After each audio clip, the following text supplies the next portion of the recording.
As a representative of ground effect vehicles, the Caspian Sea Monster has its own unique place in the history of human technological development. Resembling a legendary weapon, extensive research and speculation have been conducted on its technical performance and potential tactics. Despite many countries researching ground effect vehicles, none have been willing to invest a huge amount of money in replicating the Caspian Sea Monster, taking on a dignified stance as a swan song. Why can't this type of weapon become mainstream? First, let's briefly introduce the principle of ground effect vehicles.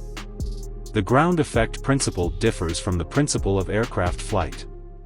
When an object moves at high speed close to the ground or water surface, the air pressure on the side close to the ground or water surface increases, thus generating a lifting force on the object. Ground effect vehicles utilize this force. This flight principle is similar to when a piece of paper falls to the ground and glides at a certain height above the ground. Ground effect vehicles are also known as wing-in ground effect craft, possessing characteristics of both aircraft and ships. They were invented by Soviet scientists in the 1930s, with the theoretical exploration dating back to the late 19th century. However, at that time, the Soviet Union was not particularly adept at conventional aircraft, so they naturally didn't devote much effort in this area. It wasn't until the 1960s, when the Soviet Union's technological capabilities had greatly developed, that the mature jet engine provided new research and development ideas for ground effect vehicles. Using jet engines to jet downward beneath the aircraft could increase the pressure below the aircraft and improve propulsion efficiency.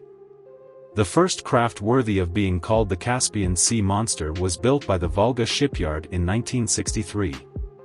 It was called the Korabl Maket, meaning prototype ship, abbreviated as KM.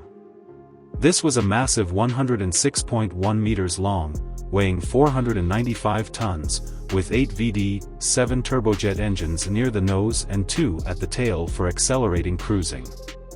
This ground effect vehicle crashed during a test flight in 1969 due to operator error.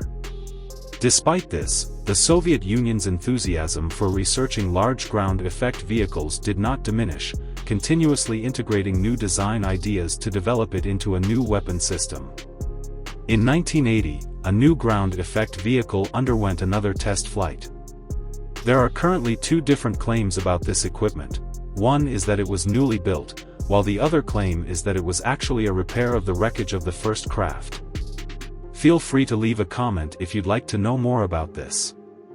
It was also in the early 1980s that satellite technology allowed ground effect vehicles to be effectively exposed. Before, only intelligence agencies knew about a 500-ton class aircraft, but now there were actual image data because it was discovered in the Caspian Sea, hence the name Caspian Sea Monster. It's important to note that at this time, ground effect vehicles were still just a means of transportation.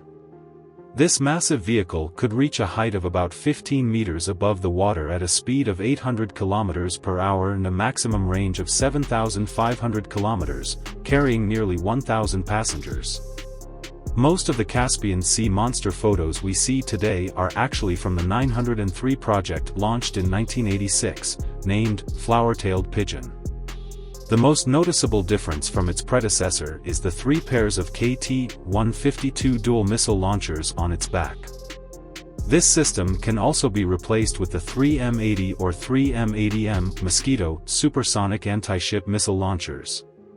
These structural changes indicate the Soviet Union's military intentions for it. Initially, it was to verify the feasibility of large ground effect vehicles and use them as efficient means of transportation for tasks such as amphibious assaults. Later, it was to utilize its high speed and high payload as a missile carrier for tasks such as anti-ship and missile attacks. Although many articles have praised the Caspian Sea Monster, the fact that there hasn't been a similar mature service model to date suggests that this type of weapon is not as reliable as imagined. There are multiple reasons for this. First and foremost is the control issue of ground effect vehicles themselves. In order to reliably utilize the ground effect principle, the cruising altitude of the Caspian Sea Monster is only about 15 meters. Although some articles claim that the cruising altitude can be increased, imagine a 500-ton steel monster trying to fly several hundred or even thousands of meters in altitude. Can current technology really meet practical needs, given that its design is primarily based on the use of ground effect? Currently, it's only possible with small ground effect vehicles with a certain degree of ground effect flight capability. The excessively large size and low flying altitude mean that the Caspian Sea Monster lacks significant advantages in control other than speed. Imagine its 40-meter wingspan. The aircraft can only make subtle tilting movements, otherwise, it may risk crashing into the water.